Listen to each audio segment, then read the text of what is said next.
பரபரப்பான பெங்களூரு சாலையில ஒரு ரோபோ நாய் நடந்து போகுது, படிக்கட்டுல ஏறுது, குதிச்செல்லாம் காட்டுது.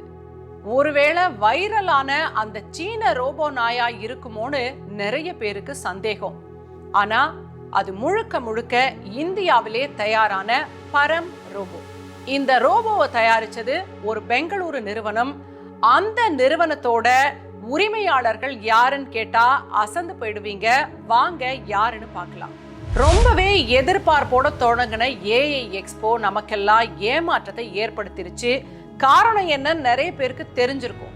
உத்தரப்பிரதேசத்தை சேர்ந்த கல்கோத்தியா யூனிவர்சிட்டி சீன ரோபோ நாயை வாங்கி இந்திய தயாரிப்பு எங்க பல்கலைக்கழகத்துல நாங்களே தயாரிச்சதுன்னு சொல்ல உலகமெல்லாம் சேர்ந்து நம்மள கிண்டல் பண்ண ஆரம்பிச்சுட்டாங்க. சீனாவும் இணையம் முழுசும் இந்த செய்தியை பரவ விட்டு இந்தியாவை அசிங்கப்படுத்தினாங்க. ஆனா நம்ம பரம் ரோபோ நம்ம எல்லாம் ரொம்ப பெருமைப்படுத்தி இருக்கு. இதை எங்க தயாரிச்சிருக்காங்க, எப்படி தயாரிச்சிருக்காங்க, யாரு தயாரிச்சிருக்காங்கன்னு தெரிஞ்சுக்க உங்களுக்கு எல்லாம் ஆர்வமா இருக்குல்ல. பெங்களூருவை சேர்ந்த ஜெனரல் அட்டானமி அப்படிங்கிற நிறுவனம் தான் இதை தயாரிச்சிருக்காங்க. ஒரு சின்ன ஸ்டார்ட் அப் கம்பெனி தான் அது. அதோட உரிமையாளர்கள் யாருன்னு கேட்டா உங்களுக்கு ரொம்ப ஆச்சரியமா இருக்கும்.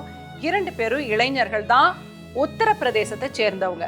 ஃபரீத் அஹ்சான் அப்படின்ற ஒரு முஸ்லிம் இளைஞரும் பானு பிரதாப் சிங் அப்படின்ற ஒரு இந்தி இளைஞரும். சாதாரணமா அவங்க யாருன்னு நம்ம அடையாளப்படுத்த வேண்டியதில்லை. ஆனா இதையெல்லாம் ஒரு பிரச்சனையா வைத்து இன்றைக்கு அரசியல் நடந்து கொண்டிருக்கக்கூடிய சூழ்நிலையில 2 புத்திசாலி இளைஞர்கள் எப்படி கரம் கோர்த்து இன்றைக்கு இந்தியாவை பெருமைப்படுத்தி இருக்காங்கன்னு நம்ம பார்க்க வேண்டியிருக்கு.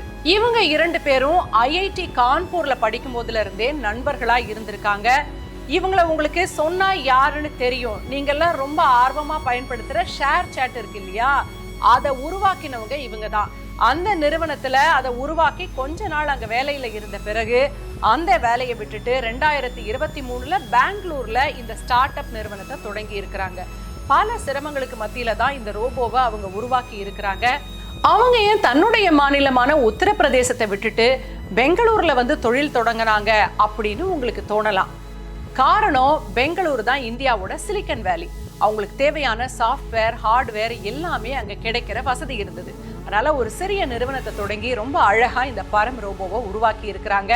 இது எல்லா விதத்திலையும் சீனாவோட யூனிட்ரி ரோபோவோட பெஸ்ட் அப்படின்னு சொல்றாங்க. சீன ரோபோவை விட நம்ம பரம் ரோபோ எப்படி சிறந்தது அப்படின்னு பார்க்கலாம். இதோட எடை 35 கிலோ. ஆனா 20 கிலோ வரைக்கும் பாரத்தை சுமக்கும். வினாடிக்கு 3 மீட்டர் வேகத்துல ஓடும். அது மட்டும் இல்லாம 1 மீட்டர் வரை இதால குதிக்க முடியும். ஒரு முறை சார்ஜ் செஞ்சா 8 மணி நேரம் வரைக்கும் வேலை செய்யும். இது தானாவே தடைகளை கண்டுபிடிச்சு நடக்கும். ஒருவேளை கீழே விழுந்தாலும் தானாவே எழுந்திடுச்சிடும். சீன ரோபோவால நம்ம மானம் போச்சுன்னு நினைக்கும் போது பரம் ரோபோவை நம்ம கண்ணில் காட்டி சந்தோஷப்படுத்தி இருக்காங்க ஃபரீத் அஹ்சானும் பானு பிரதாப் சிங்கும். இந்த 2 இளைஞர்களுக்கும் நம்ம வாழ்த்து சொல்லலாம். ஆனா அதே சமயத்துல இந்திய அரசாங்கம் இவங்க 2 பேருக்கும் தேவையான வசதிகளை செய்து கொடுத்து மிக பெரிய அளவுல ரோபோ தயாரிக்கும் தொழிற்சாலையை நிறுவனம் அப்படின்றதான் நம்ம எதிர்பார்ப்பா இருக்கு. மதம், இனம், மொழி எல்லாத்துக்கும் அப்பாற்பட்டதுங்க அறிவு. நம்ம இந்தியாவோட வளர்ச்சின்னு வரும்போது அதையெல்லாம் ஒத்தி வைத்து விட்டு அரசியலுக்கு அப்பாற்பட்டு சிந்திக்கணும் அப்படின்னு தான் இந்த சூழ்நிலையில நம்ம சொல்ல வேண்டியிருக்கு. நம்முடைய வாழ்த்துக்களை அந்த 2 இளைஞர்களுக்கும் சொல்லலாம். உங்களுடைய கருத்து என்ன? எப்படி நம்ம இளைஞர்களை நம்ம வழி நடத்தணும்? கமெண்ட் பண்ணுங்க.